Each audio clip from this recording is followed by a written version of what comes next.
Hello everyone, welcome to Wellness Wednesday. Lindsey the pharmacist here, Wellness from D Consulting. This week's topic is going to be relationships, which could be an hour-long topic if we wanted it to be. But I'm going to focus on the 5 love languages and how you can apply them to the relationships you have throughout your day or your life, for that matter. And if some of you don't know what the 5 love languages are, there's a book written about them. They are physical touch, quality time, words of affirmation, acts of service, and gifts, gift giving or receiving. Why are they important? Well, it was really neat. I read this book in my early 20s and it changed how I managed. It changed as a pharmacist. It changed how I was as a family member, as a partner, and I've applied it to parenting. So how does it do that? Well, we want to act out of love. We want to make sure that our world is full, our crazy world is full of more love. So when you look at the 5 love languages, and maybe right off the bat, you're like, I know I'm physical touch and quality time, but maybe you're like, I'm not sure. Good news, there's a quiz, you can take it. I have friends who I know their love languages, and Jonah, obviously my husband, and they don't always match mine, right? But I know in order for them to know that I love them and for them to feel loved, that I can then give them the appropriate love languages to fill their love bucket. I didn't get the love bucket from the 5 love languages. I made that up. So you want your love buckets full, especially in your relationships that are the dearest to you. So I have a friend, Christina, who's probably going to watch this. She is my non-huggy friend. She does not like physical touch. It is not her thing, but she lets me hug her because she knows it's my thing and I love her.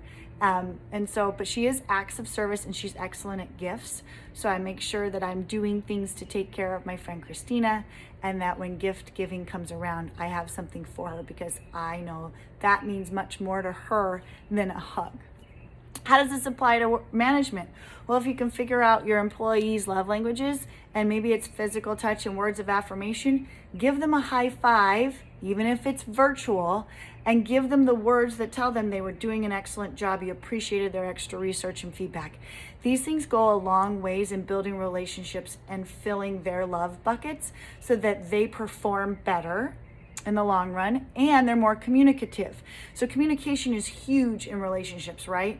You need to be able to have open dialogue and be able to say, this upset me when you did this, I felt like this, or this made me feel really good, I really appreciated your help when XYZ. So if we're going to communicate better, we have to make sure our love buckets are being attended to and full.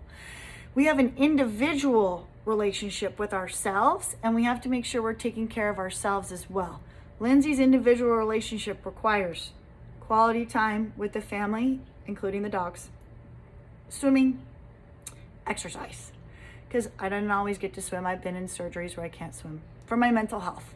So I make sure that that is on our schedule. And then my husband is the same. He needs his exercise. And so we make sure we have that part of our relationship set.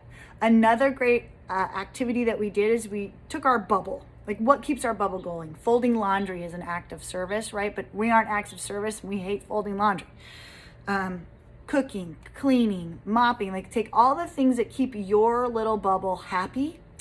And then next to all this list, put whose initials are primary on that.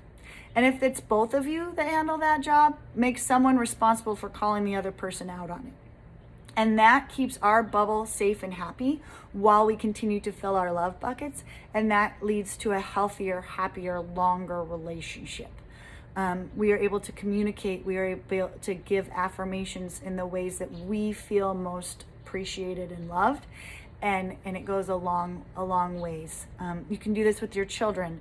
Kyler loves quality time, so I make sure I have the time just set for him. Mommy, will you come play with me?